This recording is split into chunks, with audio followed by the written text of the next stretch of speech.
सुधीरा हाजिर है। हमारे देश में शादी विवाह के बारे में लोगों की 3 धारणाएं हैं। पहली धारणा, शादी का लड्डू वो लड्डू है जिसे जो ना खाए वो भी पछताए और जो खाए वो भी पछताए। फिर क्यों ना इसे खाकर ही पछताया जाए। इसका मतलब ये है कि शादी के बाद पछतावा जरूर होगा, लेकिन शादी कर लेनी चाहिए। दूसरी धारणा, शादी एक जुआ है। अच्छा जीवन साथी मिल गया तो जीत गए और अच्छा जीवन साथी ना मिला तो हार गए। फिर क्यों ना चलो करके ही देख लेते हैं। यह शादी तो एक खेल है, चलो क्यों ना खेला जाए, जीत ही जाएंगे। और तीसरी धारणा, शादी नहीं करनी चाहिए। शादी तो बर्बादी है, ना शादी करना ही ठीक रहता है। अब मेरी बात सुनो, ना तो शादी कोई लड्डू है, ना ही शादी कोई जुआ है और ना ही शादी कोई खेल है। ना शादी अच्छी है, ना शादी बुरी है। ना लड़का अच्छा या बुरा, ना लड़की अच्छी या बुरी। शादी केवल शादी है जिसे इंसान ने बनाया है। प्रकृति आपको कभी ये नहीं कहती कि तुम शादी करो या ना करो। इसे खुद इंसान ने बनाया है। 2 इंसान एक खुद इंसानों और समाज के बनाए नियम में बंध के रहते हैं, उसे शादी कहते हैं। अब छोड़ो ये लड्डू वाली बात, जुए वाली बात, रिश्ते वाली बात। पहले तो ये बताओ कि आपको किसी के अधीन रह के पराधीनता में रहना स्वीकार्य है? क्या आप अपनी स्वयं की मर्जियों का त्याग करने के लिए तैयार हैं? क्या आप जीवन भर किसी से एक डोर में बंद जाने के लिए तैयार हैं? और ये समाज जो शादियां करवाता है, वही समाज किसी मियां बीवी के कुछ दिन के झगड़े होने पर यह भी कह देता है कि अरे छोड़ो ना यार, ये तो इनका रोज का काम है। कमाल है, शादी भी तुमने करवाई, अब उसके परिणाम आ रहे हैं तो तुम भाग भी रहे हो। जानते हो ये समाज क्या करता है? इंसान की दुर्गति कर देता है, उसे जीने नहीं देता है। लड़का या लड़की 20-22 साल के होते हैं तो उन्हें मीठे ख्वाब दिखाए जाते हैं। उनके ऊपर दबाव बना दिया जाता है कि बेटा शादी कर ले, बेटी शादी कर ले, घर बसा ले। अरे तुम अपना तो ठीक से बसा नहीं पाए हो, इन बेचारे बच्चों का भविष्य क्यों खराब कर रहे हो? रोज तुम्हारे घर में जूठ बजते हैं, रोज 7 फेरों की रस्मों का सत्यानाश कर दिया जाता है और तुम इन भोले भाले बच्चों को भी नरक में धकेल रहे हो। पवित्र रिश्ता, पवित्र रिश्ता, पवित्र रिश्ता। काहे का पवित्र रिश्ता? सुनो मेरी बात ध्यान से, कोई शादी किसी को पवित्र नहीं बना सकती है। जिस लड़के को जिस लड़की को बुरे काम करने हैं वो शादी के बाद भी करेगा, और जिन्हें बुरे काम नहीं करने वो शादी ना करके भी नहीं करेगा। पवित्रता मन से, सोच से होती है। इसमें समाज की बनाई गई रीत का शादी से क्या संबंध? और एक बात की और तुम बड़ी दुहाई देते हो कि बुढ़ापे में संभालने के लिए जीवन साथी का होना जरूरी है, बच्चे जरूरी हैं। तो सुनो, इसका मतलब तुम अपने स्वार्थ के लिए शादी कर रहे हो और स्वार्थ के लिए ही बच्चे पैदा करोगे।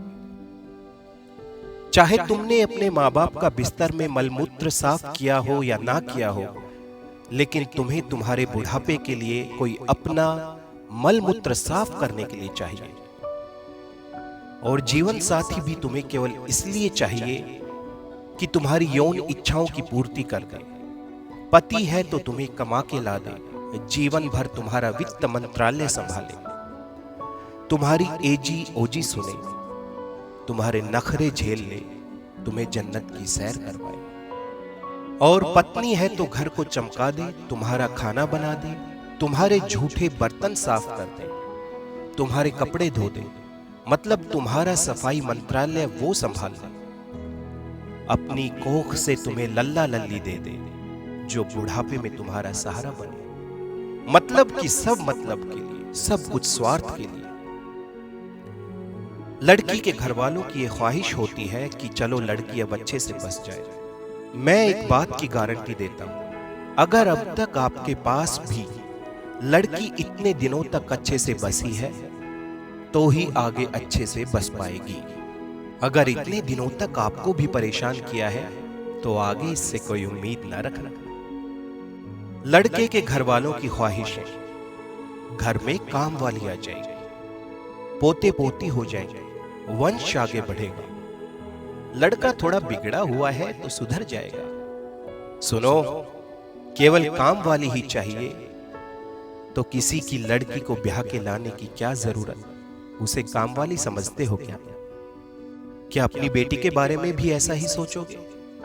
दूसरी बात, वंश तो बढ़ जाएगा लेकिन इस वंश में कोई कंस भी पैदा हो सकता है, इस बात से जरूर सावधान रहना। इसलिए केवल औलाद पे ही निर्भर रहना, ये स्वार्थ भी तुम छोड़ दो। और एक बात, तुम्हारे बिगड़े हुए लड़के को सुधारने के लिए उसका ब्याह कर रहे हो, शर्म नहीं आती? किसी की बेटी की किस्मत फोड़ते हुए ये शादी करने की बजाय उसे सुधार गृह भेजो ना। शादी करनी है तो करो ना, किसने तुम्हें रोका है? लेकिन ये बीच में जो मतलब की कहानी है इसको खत्म करके करो ना शादी। मतलब मत रखो। और झुकना जानते हो, बंधन में रहना जानते हो तो करो शादी। मैं गारंटी देता हूं जीवन भर जीवन में कोई बड़ा तूफान नहीं आएगा। पर अफसोस कि ये जो ज्ञान मैं आपको पेल रहा हूं, ये ज्ञान अधिकतर को इस लड्डू को खाने के बाद आता है। सुनो, ना पति बुरा होता है ना पत्नी बुरी होती है। बुराई वहां से शुरू होती है जहां से बंधन में रहना नागवार होता है। ये शादी का रिश्ता भी बुरा नहीं है, लेकिन मुन्ना मेरे, झुकना पड़ेगा, पराधीन रहना पड़ेगा। मुनिया, ये मैं तुम्हें भी कह रहा हूं, दोनों को, मुन्ना और मुन्नी दोनों को। कोई शादी अच्छी या बुरी नहीं होती है, हां लेकिन बुरा यह है कि तुम मतलब के लिए शादी कर रहे हो। पहले कहो कि मैं मतलबी हूं, मैं झुक के रहने के लिए तैयार हूं, मैं पराधीनता के लिए तैयार हूं, तो करो शौक से शादी। ये शादी तुम्हारे लिए ही है। किंतु पवित्र तो ना कहो। जो काम मतलब के लिए हुआ है, स्वार्थ की बुनियाद पे जो काम हुआ है, वो भला पवित्र कैसे हो सकता है? जहां से भी मतलब शुरू होता है वहीं से उसकी पवित्रता खत्म हो जाती है। लड़कियों के भी बड़े अरमान होते हैं, मेरी शादी होगी, मेरा पति दुनिया में सबसे अलग होगा, जो केवल मेरे लिए जिएगा और मैं केवल उसके लिए। कोई झगड़ा ना होगा, बस प्यार ही प्यार होगा। वाह रे वाह मुनिया तेरे सपने।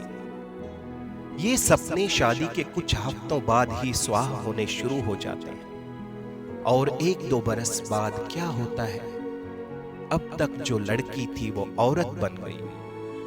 खुद के सपने स्वाहा, अब केवल पति के सपने पूरे करना, बच्चों के सपने पूरे करना, सास ससुर देवर जेठ ननद देवरानी जेठानी के सपने पूरे करना। बस यही था, इसी के लिए की होगी शादी। और इधर अपने मुन्ना जी के सपने, शादी होगी तो ये करेंगे वो करेंगे, ऐसे करेंगे वैसे करेंगे, लाइफ सेट हो जाएगी। ऑफिस से आऊंगा तो हाथ में पानी का गिलास लेके घर की दहलीज पे मेरी सजनी मेरा इंतजार करेगी, बच्चे होंगे, बुढ़ापे में सेवा करेंगे। मुन्ना भाई, तेरे सपने भी कुछ हफ्तों में बिखरने लगेंगे, एक बार शादी तो करके देख। तेरे कान जो अब तक जो कुछ सुन ना सके थे वो अब सुनेंगे। तेरी खुद की फरमाइशों को कोने में लगा देगा। फरमाइशों की एक लंबी लिस्ट होगी जिसको केवल और केवल तेरी सजनी की कलम से लिखा जाएगा। मैंने कुछ वर्ष पूर्व में एक कविता लिखी थी, जहां रोज बजते हो जूत, जहां रोज बजते हो जूत, पत्नी बन जाए शूर्पणखा, पति निकल जाए कपूत, बाहर रोता घूमता बच्चा है, अरे इससे तो कुंवारा रहना ही अच्छा है, अरे इससे तो कुंवारा रहना ही अच्छा है। छोटी छोटी बातों पे बड़े बड़े झगड़े, कभी पति पत्नी को, तो कभी पत्नी पति को मारे ताने तगड़े। ये रिश्ता तो बड़ा ही कच्चा है, ये रिश्ता तो बड़ा ही कच्चा है, अरे इससे तो कुंवारा रहना ही अच्छा है। शादी से पहले आप, फिर तुम पे आ गए और फिर तू पे आ गए। चांद पे रहे कुछ दिन, अब जमी पे आ गए। शादी के बाद लड़ाई, अरे कहां मेरा कच्चा है।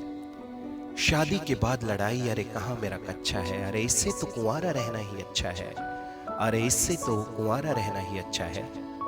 शादी से पहले बाबू मेरा बाबू, शादी के बाद बाबू मेरा हो गया बेकाबू। पहले कैसे चला था मुझ पर इसका जादू, शादी हो गई अब कहां भागू। ना बेबी सच्ची है ना बाबू सच्चा है, ना बेबी सच्ची है ना बाबू सच्चा है। अरे इससे तो कुंवारा रहना ही अच्छा है, अरे इससे तो कुंवारा रहना ही अच्छा है। ये मोबाइल क्या आया इंसानों को दूर कर दिया। एक छोटी सी चीज ने हमें उसके साथ जीने पे मजबूर कर दिया।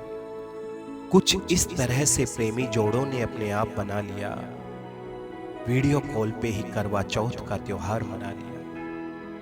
बच्चा रो रहा डिलीवरी वार्ड में, मोबाइल पे लगी जच्चा है।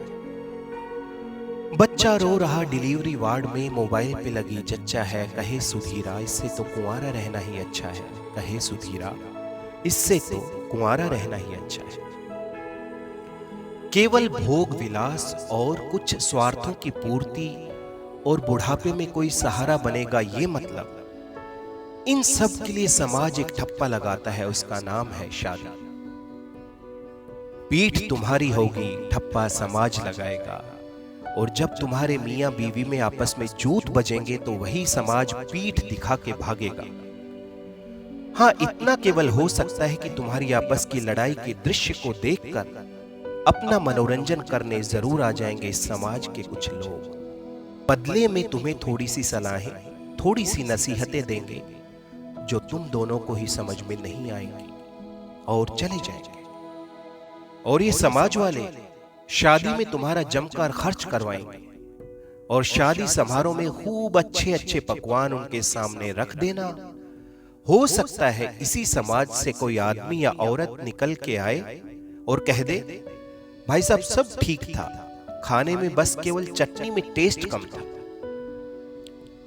देखो चलते चलते मैं तुम्हें फिर से कह रहा हूं, तुम शादी करो या ना करो, ना ही मैं इसे सही ठहरा रहा हूं ना गलत।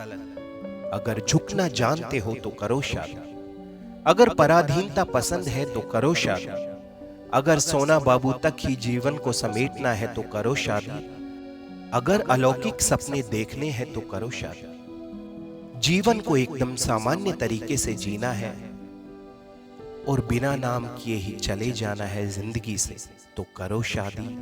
अगर वक्त गुजारना है तो करो शादी, भेड़ चाल में चलते जाना है तो करो शादी, अगर दिल पत्थर का है तो करो शादी।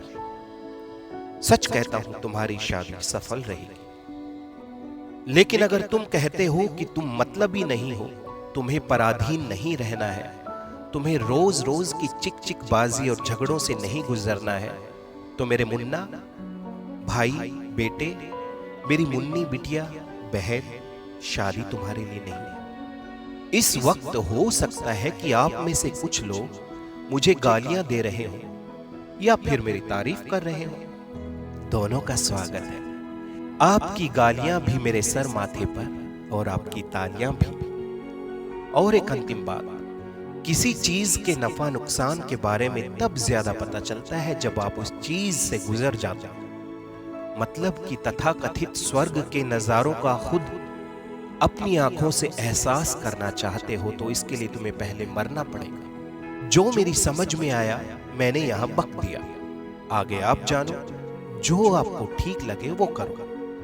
मेरी बातें सच्ची और अच्छी लगी हो तो इस वीडियो को आगे शेयर कर दें। मेरी बातें ठीक ना लगी हो तो आप एक काम करना, आप इस वक्त जिस भी सोशल मीडिया प्लेटफॉर्म पे मुझे सुन या देख रहे हैं वहां पे मुझे ब्लॉक कर देना। आप सबका सुधीरा।